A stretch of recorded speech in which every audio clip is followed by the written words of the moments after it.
give me a sense of what it's like to be fishing as a venture capitalist in the big waters of Africa. Africa is full of problems to be solved, right? There's no scarcity of problem solving, right? Yeah. So much pent up demand across all sectors, every right? day. The question is, right? Absolutely, right? The question is, can we find the right founder that is curious? Can we find the right founder that is in love with the problem that he's solving? To get into the GSB, the main essay is what matters most to you and why, and my response to that was to empower African entrepreneurs. So we're a bit contrarian there, that we generally think that talent is distributed and capital is not. And another anecdote to that is Yassir, which is another business we backed in Algeria, out of all places, right? This business serves today 8 million customers, 6 markets. They got a successful Series B led by a very prominent VC firm. So you're getting real founders now that are building, right? And the valuations have become also much better, right? So that's why we believe this is the best vintage. On the return side, I mean, yes, we want to see a clear upside, but once you have authenticity and velocity, typically returns follow. In Africa, when you take a step back, it's mostly Nigeria, Egypt, South Africa, Kenya. And so I would argue that plus Ghana. It's right. A little plus. Yeah. Yeah, and I was going to ask, is Morocco in this next wave? We feel like Morocco is definitely at an inflection point right now. And shuttling back and forth between the US and Africa, I've noticed, inflection points that are very similar to other geographies I've seen before, like India or Latam. Okay, we're seeing more repats coming back to the continent to build. So my grandparents came about 80 years ago and started building businesses on the continent. And I think I witnessed from a young age how tough it was to build businesses on the continent, but also how fulfilling and impactful it can become of a journey. I've always had this soft spot for the continent. I think, it just has so much demand, and I think this is going to be the growth engine for the world in the next few decades.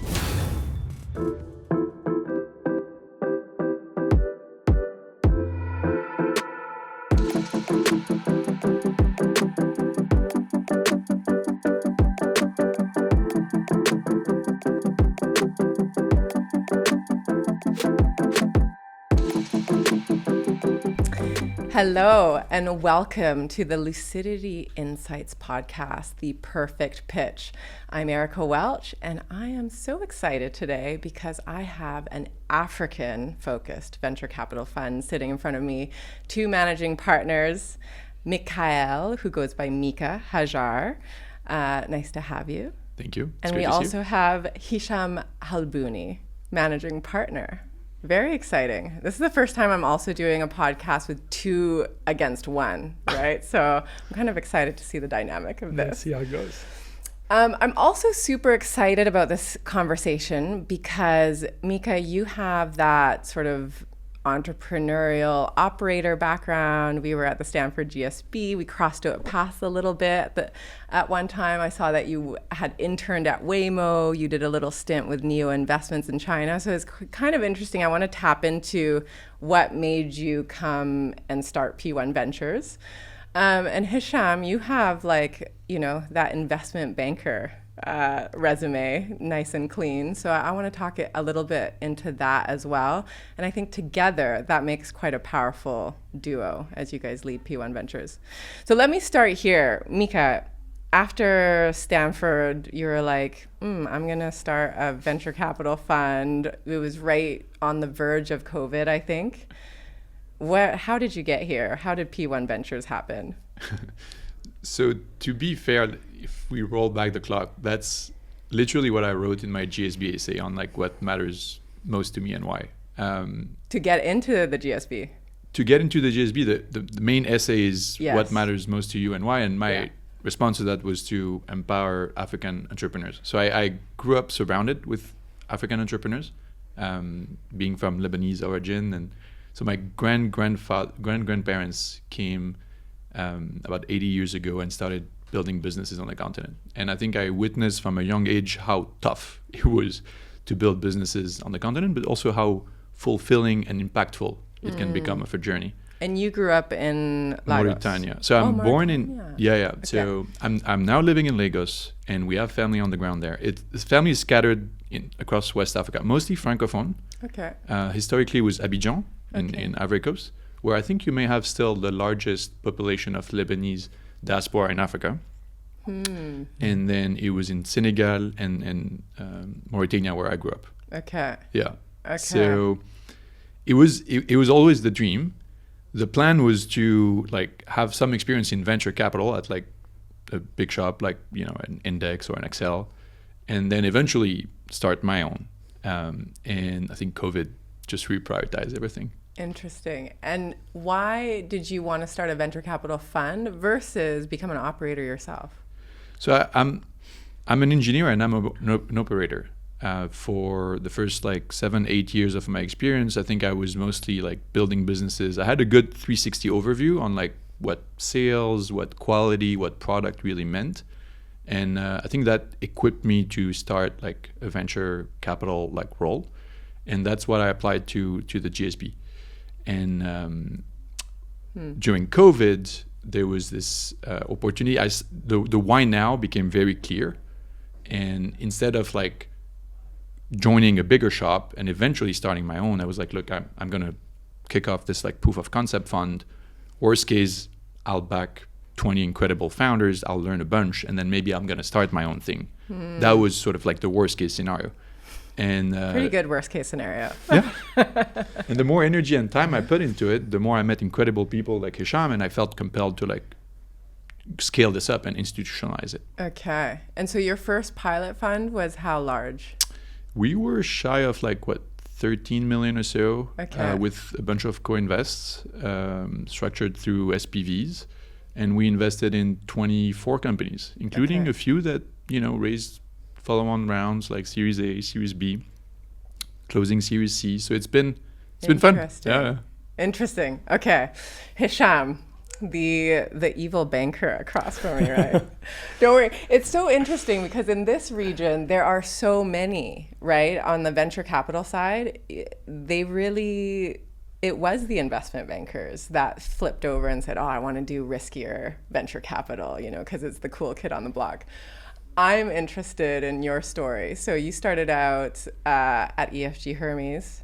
Tell us the sort of Coles Notes version of what made you get excited about venture capital, and specifically venture capital in Africa, which I think is a very different beast. Sure. So I started off as a banker at EFG, spent about maybe 13 years there. And I was fortunate enough, you know, to again be promoted through the ranks and be able to actually tasked with some market launches, right? So started, you know, part of the team that launched the Saudi business, investment banking business for the firm, did the first transaction for them in sub-Saharan Africa and Kenya, came to Dubai to kind of co-lead the office here. And so starting those markets from scratch in some cases, right, gave me a lot of appreciation to how difficult it is actually to crack a market, to build a team, to what's the edge, you know, what's the calling card, how do you actually crack it. So it's like, other than sort of doing deals and, you know, being the evil banker. That's okay, I used to be an evil strategy consultant. So I'm trying to wipe my sins now on going on the other side. But so doing that gave me a lot of appreciation for that, how difficult it is, and a bit more of a growth mindset. It's like, okay, let's expand, let's grow, how we can do that. And I did not know what venture was back then, right? So it wasn't sort of, you know, a plan to eventually end up, you know, doing venture. It's when I moved to Man Capital in 2015, I moved to Man Capital to join as a partner there. And there we started investing significantly and aggressively globally in early stage and late stage tech businesses, right? Direct on the cap table. And then over time, we start anchoring funds and doing, you know, early stage investments in the US mostly. And Man Capital is a private equity mostly fund out of London. So Man Capital is a very well structured family office, more akin to an investment arm of a global conglomerate. Okay. All right. Is it part of Man Trucks? That's separate. No, that's No, separate. okay. No, that's For a moment, because earlier you were saying they're in heavy machinery, I thought, man, is that the... No, they Okay. distribute. They're the largest distributors of Caterpillar, probably globally. Yeah. GM cars, and it's quite a large conglomerate. Okay. FMB and many other sectors, and they operate across 12 African countries. Okay. So the second part of the mandate was launching businesses from scratch in Nigeria, in Kenya, in Egypt. So we spent, past 9 years or so doing that, investing in tech, high growth companies in the US, launching greenfields on the continent, and shuttling back and forth between the US and Africa. I've noticed, inflection points that are very similar to other geographies I've seen before, like India or LATAM. Okay, we're seeing more repats coming back to the continent to build, right? The idea of actually, starting a venture funded business, getting, the ecosystem started to grow. I was like, okay, this is very interesting. So started cutting, angel checks, and this is where Mika and I crossed paths. We started co-investing together.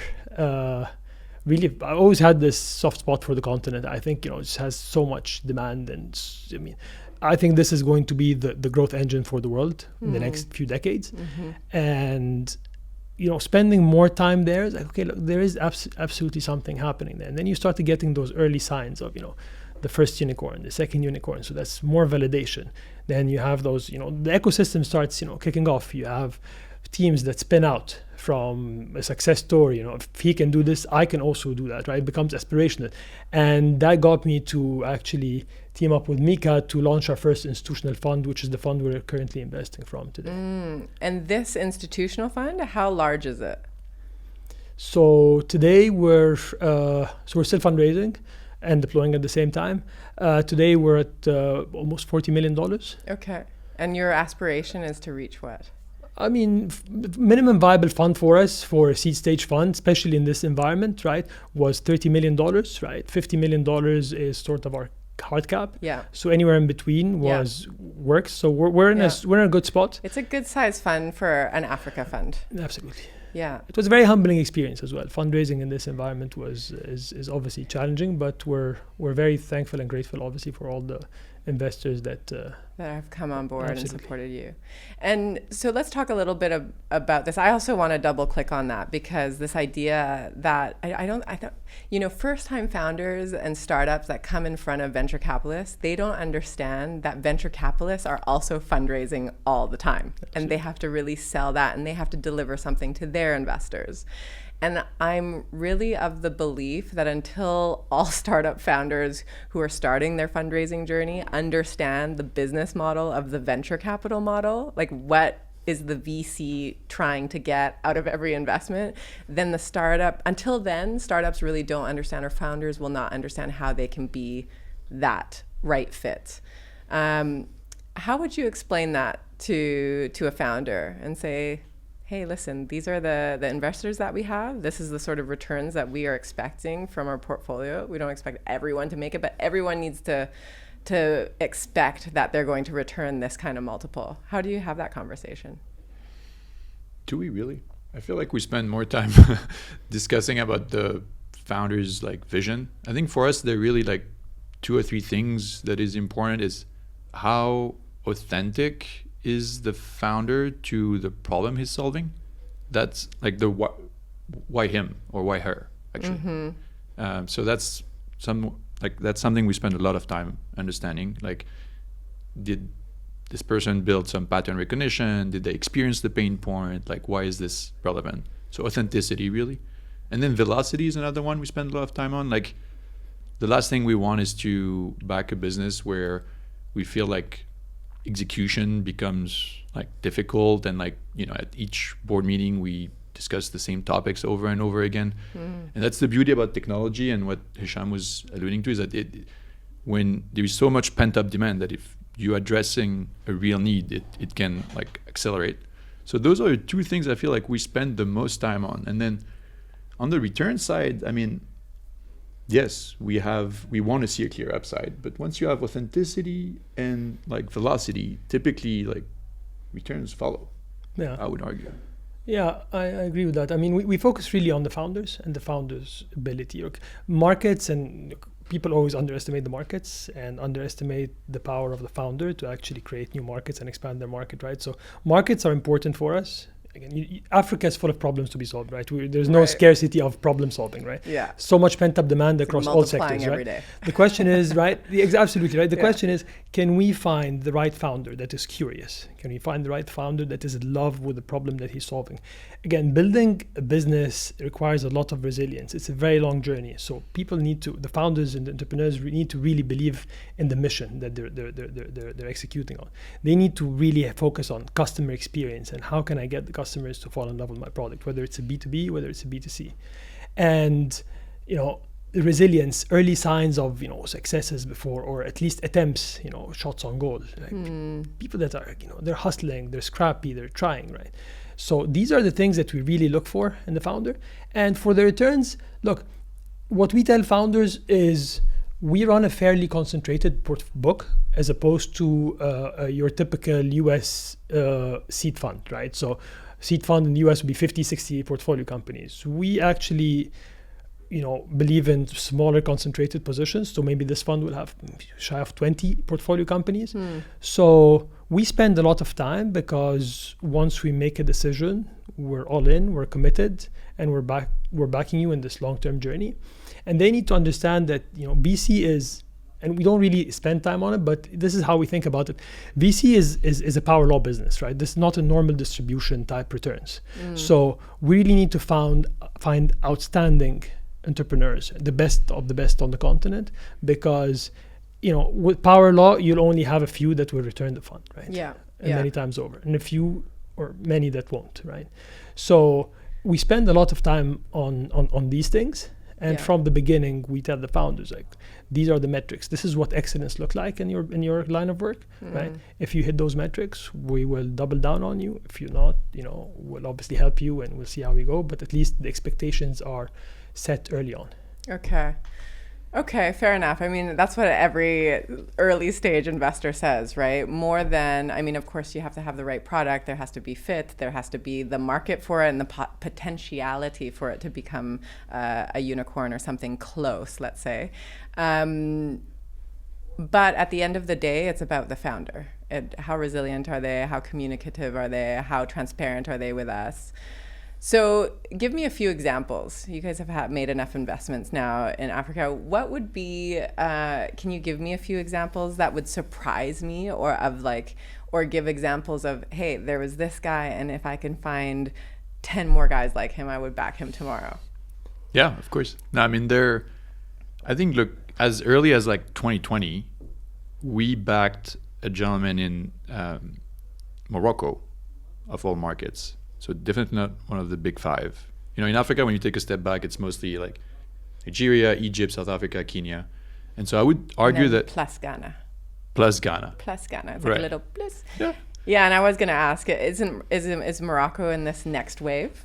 We feel like Morocco is definitely at an inflection point right now. And yeah, so the specific founder we met with, Ismail, he was on his 4th or 5th venture.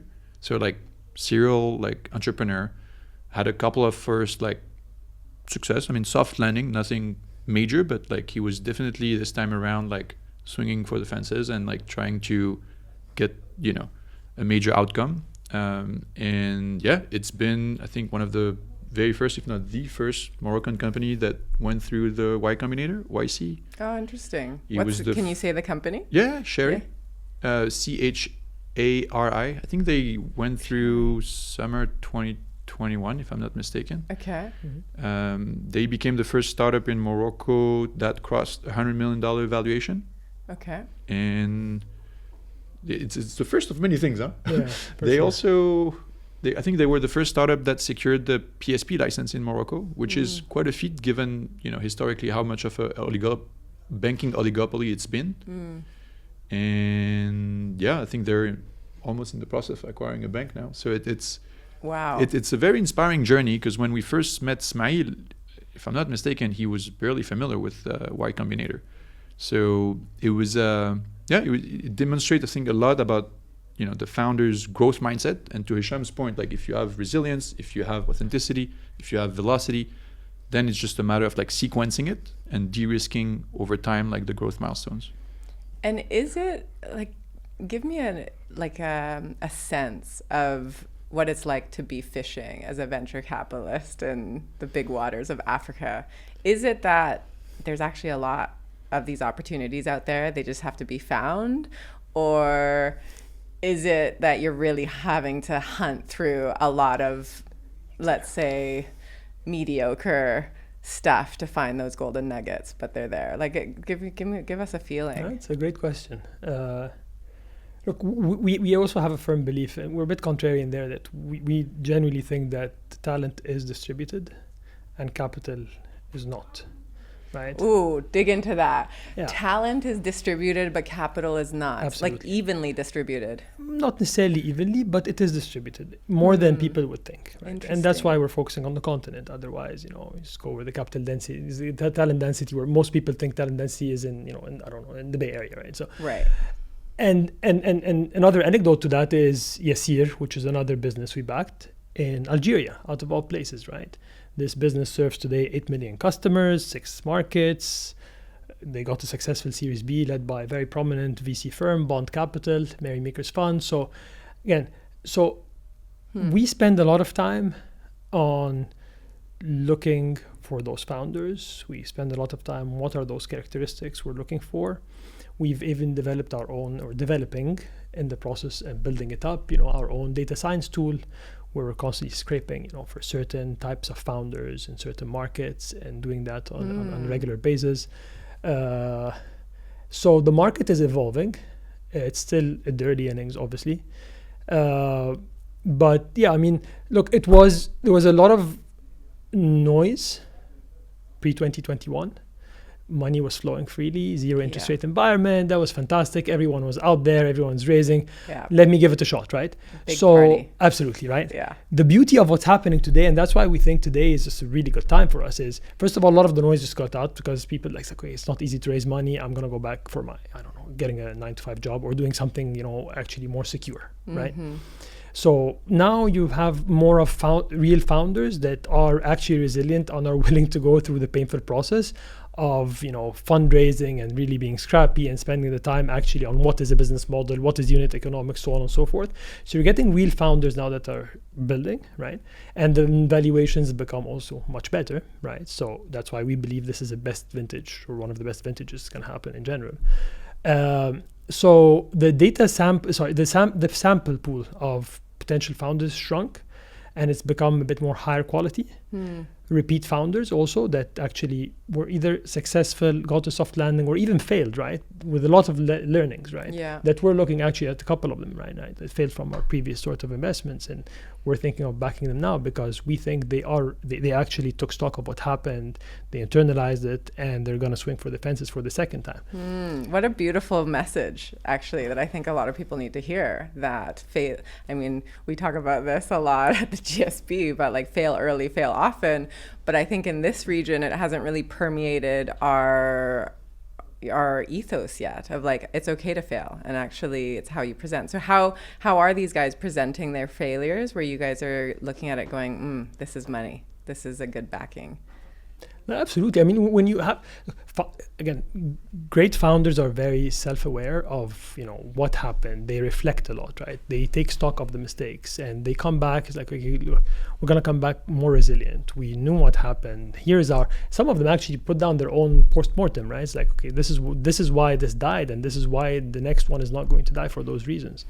And we really support, people should embrace the failure. As you said, right, you take that the GSB classes, but in our part of the world, failure is still being shamed. So it's very important, and it's a strong message we send to folks. And I think once we back a few of those, the message will even be stronger, right? It's like, it's not about failing, right? You're gonna take many swings. As long as you have the right mindset, you are learning, you are going to evolve, eventually you're gonna get there. So do you guys have someone in your portfolio that you can give an example that, like, okay, this guy had this guy had a couple of failures or one failure back then, and he's swinging for the fences now, doing really well? We were talking about Nourdine. I mean, his first startup out when he left Intel, I don't think was a success. I think it was like an acqui-hire. So he was building for the second time around. And this is someone who was like an engineering lead at Intel. Like he had a team and a PhD in electrical engineering from Stanford. So it's someone who was highly accomplished, worked at like a Fortune 500,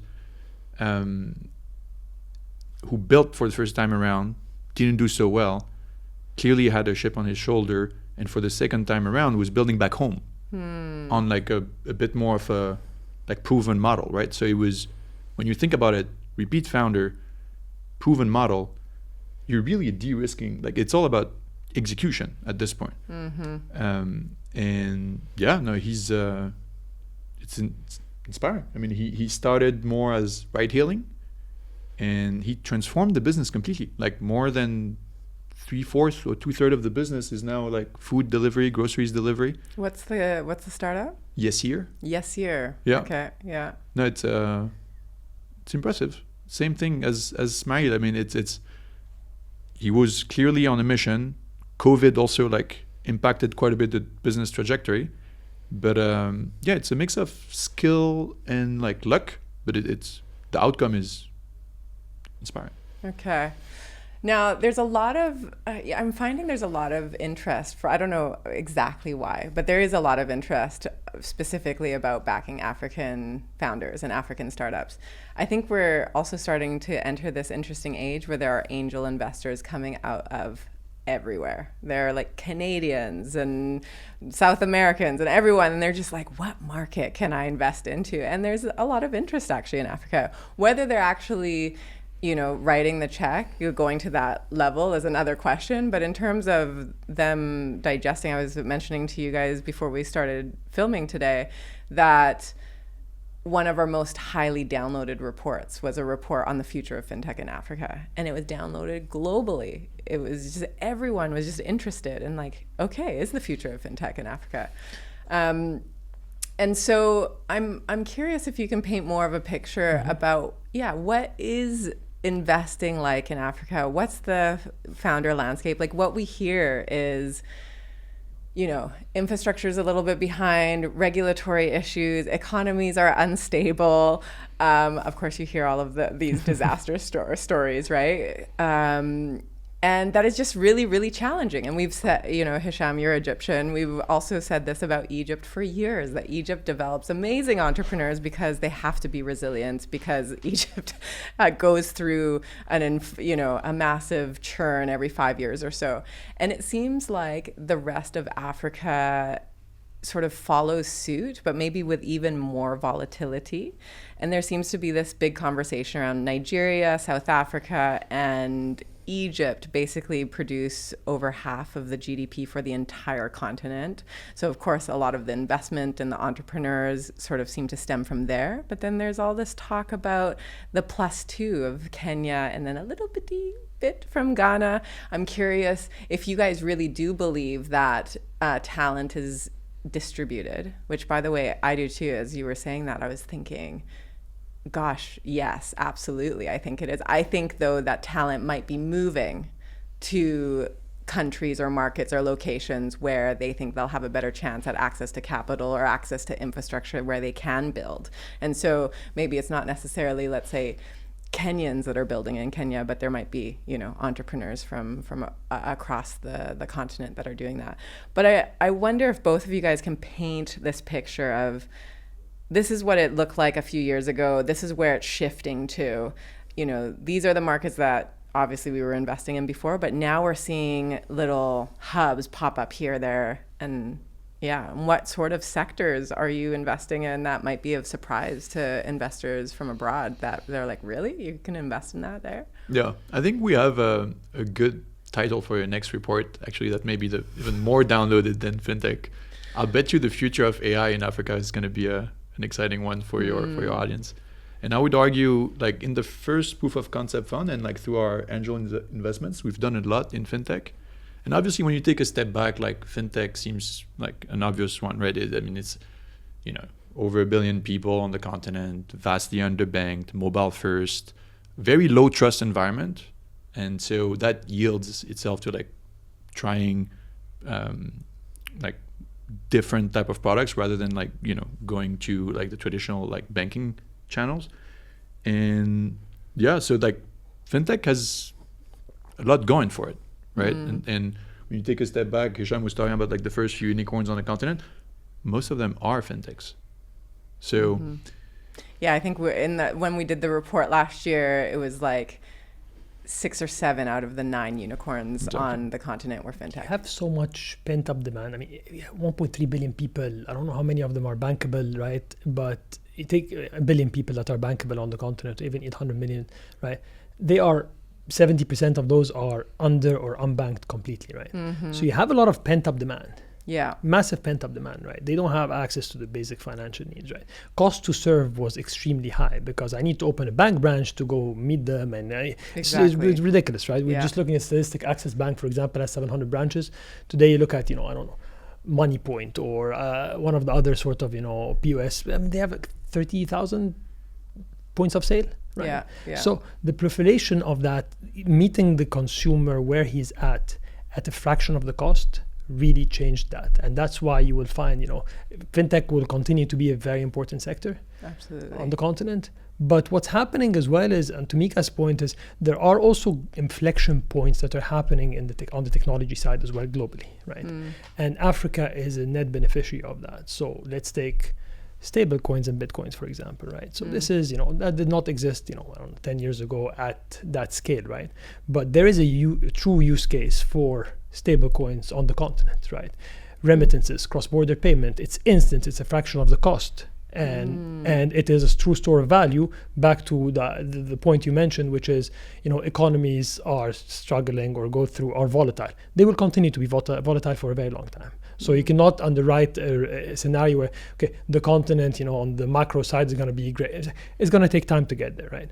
But meanwhile, right, there are a lot of use cases. There are a lot of pent-up demand. There's a lot of, the growth is massive and exponential, that it will wipe away some of the economy's sins, if you shall, in terms of devaluation and what have you. Right?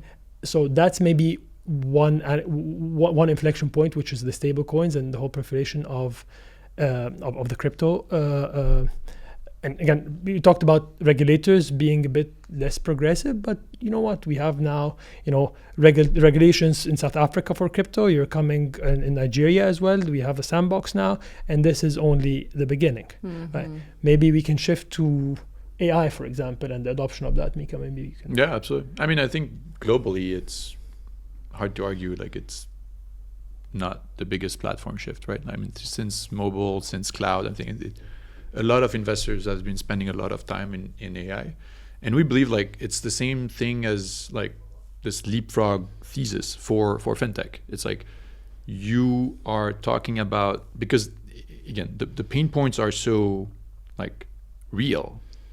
Like necessity is the mother of invention in a sense, right? Like it's just you have to address those needs, and the best way to do it is to make it more efficient, automate the tasks.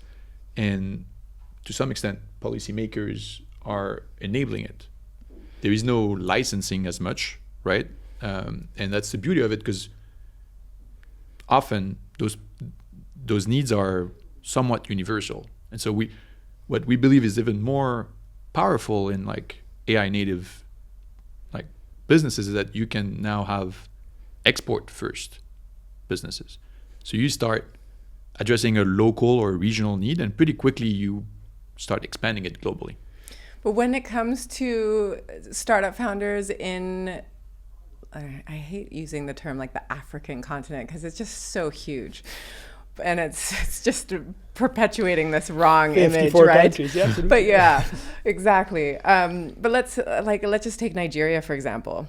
I mean, Nigeria is probably one of the best cases for this, and Egypt as well. But one of the biggest questions we get from outside is there enough tech talent in Africa, native to Africa, that can actually develop this next layer? Are you seeing this level of talent, and even going into more deep tech, machine learning sort of engineers coming out of the continent? Yeah, I think without hesitating, for sure. I think even when you look at globally, like some of the category defining like SaaS businesses, I'm thinking, businesses like Aura Solar, actually that came out of the GSB, I think a year or two before us. Sam Daly is Nigerian. beyond the Stanford, like, EP phenomenon, someone like Topia Watona, Calendly, right? Like, he's born and raised in Nigeria, bootstrapped his way to like $1 billion like business. So yeah, no, I think and the list goes on. I mean, you have today more African unicorn founders in like tech outside of Africa than in Africa. And our whole thesis is that this is going to change, because you have 1 billion people back home. They just weren't afforded with the same opportunities because capital is scarce. And so we want to enable them to make a dent globally. I think that's the underlying... So you're saying up until now, there's been a bit of a brain drain where the top African entrepreneurs are leaving the continent, setting up shop somewhere close to where they can find funding or where they can find the talent. Yeah. And you're thinking in the next decade, we're going to see the shift where all of these African expats that have gone abroad to study will come home and start building businesses back home? 100%. We call AI the greatest equalizer. Today, you can start a business in Casablanca, Alger, Accra, Lusaka, you pick your city. And if, again, you have this strong authenticity, resilience, and velocity, you can get there. Yeah. I mean, if you take a step back, right? So we are seeing repads, but there's also still a brain drain that's happening, right? So let's also be very realistic, right? This is going to take time. We're still at the early days. There are many challenges, but you have those founders that are back, that are building, and they are as good as any founder globally.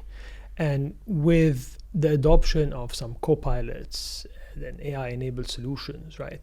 You really don't need to have, let's take, for example, DevOps, right? This is highly technical. There's a dearth of DevOps engineers globally, right? Just supply demand, right? Let alone on the continent, right? So we're seeing solutions in this case, right? We backed a business and hopefully we're closing something very soon that is actually enabling, right, regular software engineers, right, through a one-click solution, deploy their software safely, securely, right, at a fraction of the cost, right, without having to recruit DevOps engineers on the continent, right? So therefore, you're getting a lot of velocity and you're getting a lot of automation happening at a fraction of the cost, solving for the dearth of certain tech talent on the continent. Yeah. Yeah. No, it's an interesting as well, because one of the, I'm already forgetting, but I think it was 9 unicorns that we covered last year. And one of those unicorns, I'm forgetting the name of the company, but it was the only fintech, it was an HR solution. And the HR solution was that they would recruit all of these tech dev teams. You remember? Andela. And they changed their business model at some point, but essentially they set up offices in New York because who was buying that tech talent? I mean, maybe for the D&I quotient in the US has been blowing up, but it was Fortune 500 companies in the US and the tech, ecosystem saying, yeah, we should have some African talent on our teams. And they're a unicorn. I was reading their story and going, wow, I would never have predicted that business model would have been one of Africa's first unicorns. Yeah, we actually backed 2 ex-Andelen in our portfolio in the second fund. Yeah. It's to your point, success breeds success. So once you have like first outcomes like this, people are more equipped and they're building for the second time around with a lot of lessons learned accumulated from their previous experience. So it's a very exciting time. And as you said, right, is like what's happening? Why is now actually Africa's like, so now because Andela's created, for example, right? So you have a lot of very strong engineering talent on the continent, by the way. Nigeria, Egypt, South Africa, Kenya have very strong schools, technical schools, right?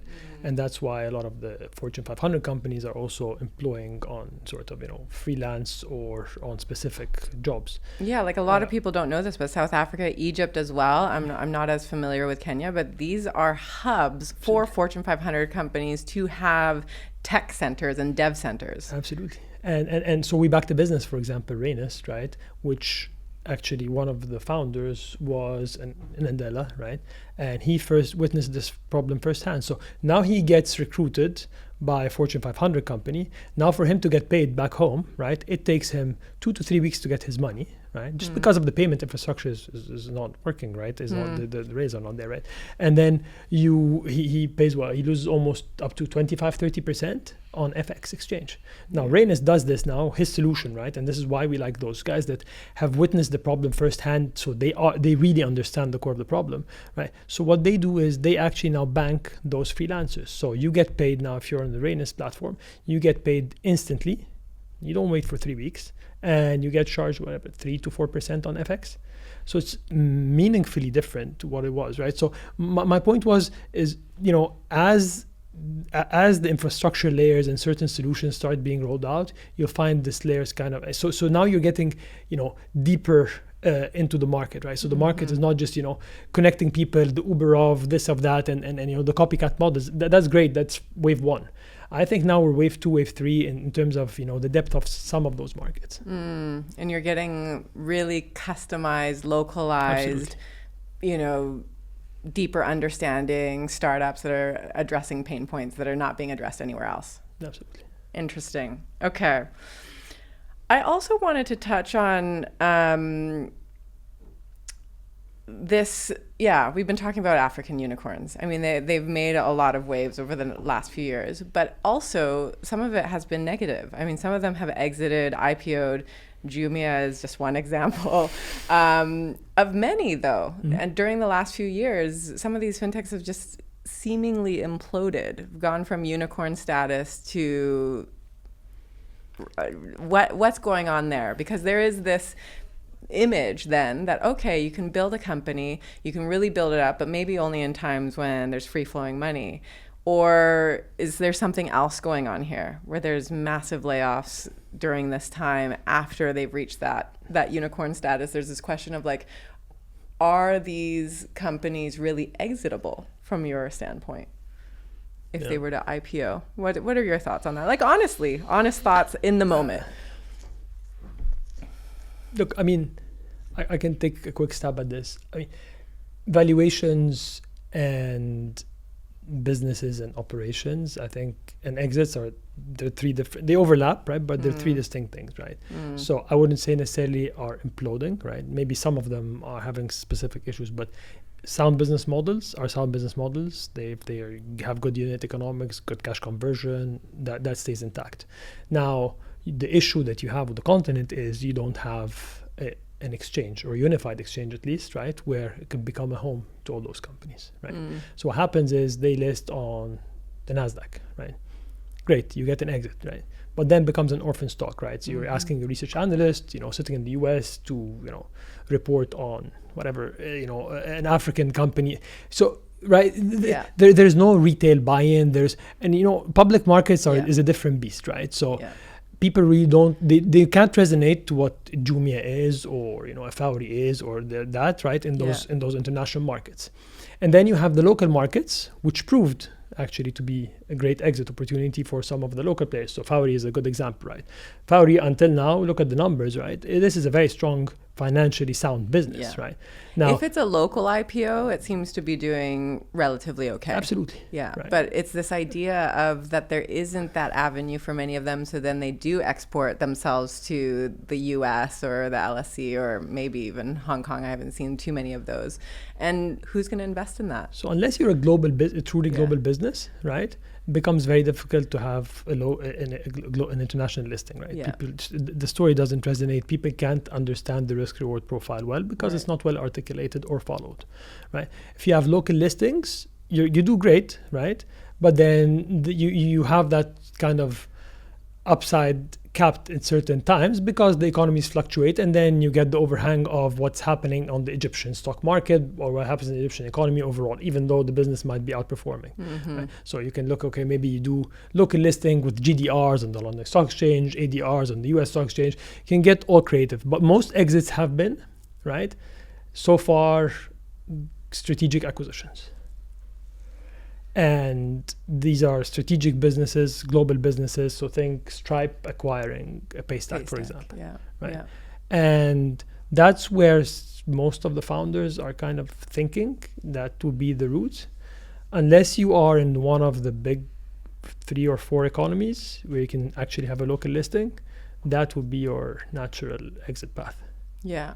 What's interesting is that, a lot of the success stories actually, like Paystack, for example, they were not quite close to being, they were very much on their way to being a unicorn. But of course, Stripe made the intelligent decision to buy them before that. And so they kind of get lost in this discussion. We did give them this honorable mention that it kind of opened the gateways in 2020 to be like, hey, they're really investable companies in Africa. But then, they're owned by Stripe and not really, they're not in the conversation or in the field anymore, really, when people are talking about, who's the next unicorn, Okay, let's talk about you guys. P1 Ventures, you've just, you're continuing to raise this fund. How many, in this newest fund, how many companies have you already... We're closing on our 10th one, actually. 10th one, okay. So almost halfway through the portfolio construction. Yeah. Wow, okay. And tell people out there who are like, hey, I'm an African founder. I'm interested in these guys. What do you guys invest in? What's your average check size? How do you guys work? What are you guys looking for? What are the sectors?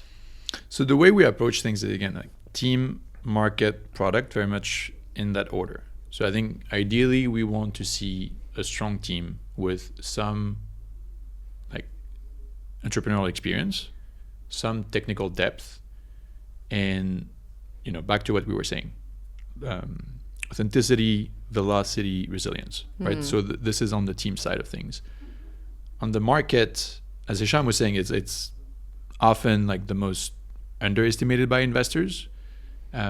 Ideally, we'd like to see a first few paying customers. So call it a few $1,000s of like monthly revenue. It doesn't have to be huge, but I think it helps us validate. And in our diligence process, we're very customer centric. So we'd like to engage with the first few pilot enterprise customers, understand the adoption cycle, the pain point, what was the substitute, like what led them to discover this product. So that is also important to us. And then the last bit is the product. Scalability, reliability, how quickly like the roadmap has been able to be executed, features released. So this is high level how we think about it. Team, market, product in that order. So if you have a strong team, if you on average we back people that are like 10 employees ish, that make, let's say, $5,000 of like revenue monthly, with some like growth trajectory, and that are like that built the first MVP and that have a clear like roadmap on how to scale this up. And when you said, when you were referring to customers, it sounded like you were referring to enterprise customers. Are you more focused on sort of B2B business models than B2C, or no preference? No preference, yet we've been skewing toward more B2B so far. I think on the consumer side, like we have a few success stories like Yassir, where we had sufficient proof points. I think when we first like partnered with Nurdin, he definitely had a few 100,000s or 100,000+ of like monthly actives. So as Hisham was mentioning earlier, like he's got 8 million now. So it clearly there has been a lot of growth, but I think with consumer, we're just, it's a little more complex of like a validation, demand validation process. Yeah. Exactly. The bar is higher, I think. And it sounds like for some of these founders, you guys have had your like finger on them for a little while before you really partnered. And I assume that's sort of normal in the pre-seed seed stage. You guys are on already lucidityiinsights.com. You've got your profile there. If there's a great pitch that was submitted to you guys through the platform, tell us how you guys work. How long is that cycle of you guys getting to know the founder, the team, and this process do you normally take? It can go pretty fast. I mean, I'd say 2 months, right? More or less. Okay. Can go faster, can go longer, depending on what we're stage discussing. they're Oh in. yeah, and but yeah, I think 2 months is usually, door to door. Many cases we even have relationships with folks earlier, and we stay in touch. Right, it's just gets too early for us. Maybe we keep having that. And I think all founders should think like they're always fundraising. They always need to think of us as pipeline as well, right? So, okay, if you have a good conversation with a VC firm, right, just keep them updated. Don't bombard them, but on a quarterly basis, have a call every quarter, every 6 months. FYI, here's what we're doing. Absolutely. Here's some new features. Absolutely. Here's some awesome things we're up to, or asking for advice. And an entrepreneur is always fundraising, right? I mean, some of them are technical; they're not very comfortable with it, but they need to build that muscle because you're always selling, right? You're always selling to founders, to customers, to VCs, to employees. So they need to keep that fundraising pipeline on all the time. The way we invest, we typically write a first check and we save $1 for $1 for follow-on investments. Okay. We're very clear with our founders once we sit down and once we have a path to Series A document. We sit down with them, and that covers a lot of things. Okay. It's an extensive document, and this sets the path of where we want to be and where we should be together. And it's not dictated by us; it's together jointly. And then we track how that goes for us to whether write the second follow-on check or not. Okay. And it sounds like you guys are sector agnostic. Yeah. What's really exciting you right now? What are some sectors that you're like, we just love this right now? That's a good one.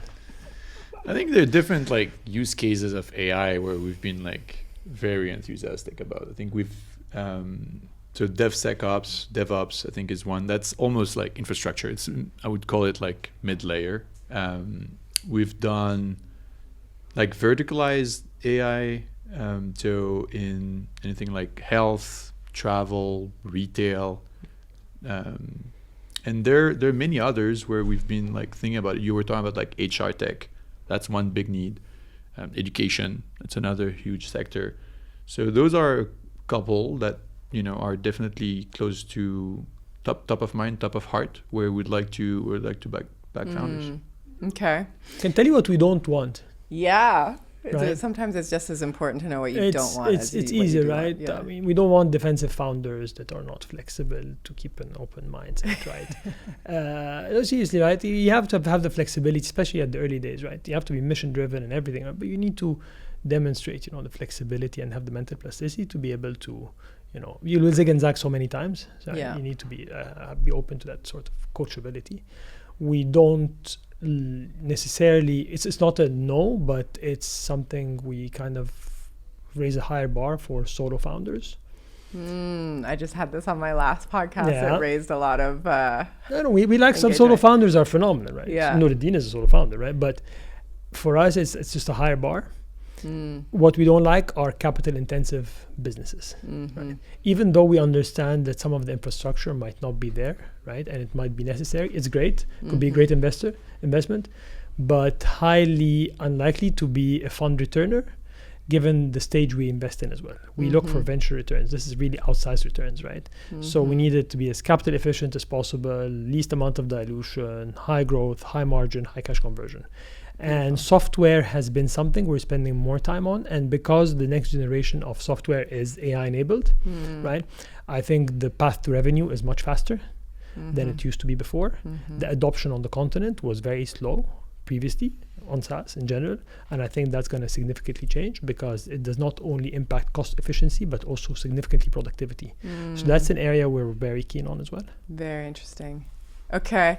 As we come up to the end here, we've got to give the audience what they always want to come here for, which is a quick fire round for both of you. Okay. Try and answer these in sort of 30 seconds or less. Number one, to you personally, subjectively, what makes a perfect pitch? What needs to be in there? Authenticity. Boom. Yeah. I mean, we need to find really the founder understands and has a unique insight into the problem he's solving. Unique insight into the problem he's solving. Yeah. Right? That's on the problem itself. And what are the inflection points that are happening around him outside the problem itself that's going to get him to ride a higher wave, right? He's on a boat, right? We need to know that he really knows the boat that he's driving, what kind of boat he's building, right? But then the waves that are going to carry that boat is equally important. I love that analogy. Basically, he needs to be a captain of his ship, and he wants to get into the storm and ride it until it's, high sky in the air. Yeah. Interesting. I love that analogy. Okay. Number 2, what is your biggest pet peeve right now when it comes to founders approaching you for funding? Think carefully, because how you answer may stop this from happening in your life. So you have the opportunity to stop something that you absolutely hate happening. I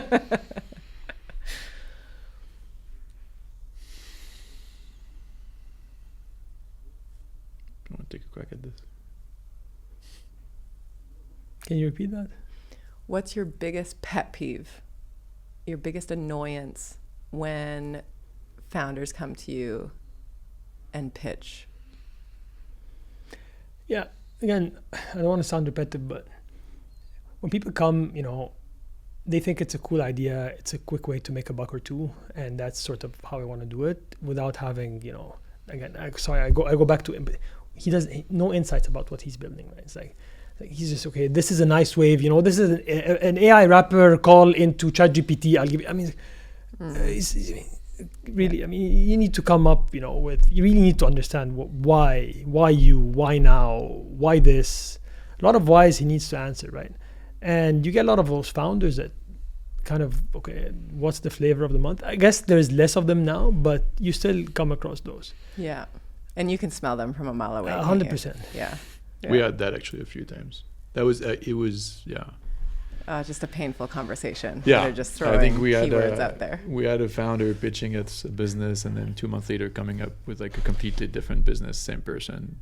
So I agree. And I can tell you something for Mika. So anyone approaching Mika specifically, right? If they don't get to the point fairly quickly, what they're trying to build, they're gonna lose him fairly quickly. That I can guarantee. I can be impatient. That I can guarantee. It's like people sometimes dance around too long before they get to sort of what's what. You know why you're here. Just go for it. Ask for the ask and just see what happens. Got it. Beautiful.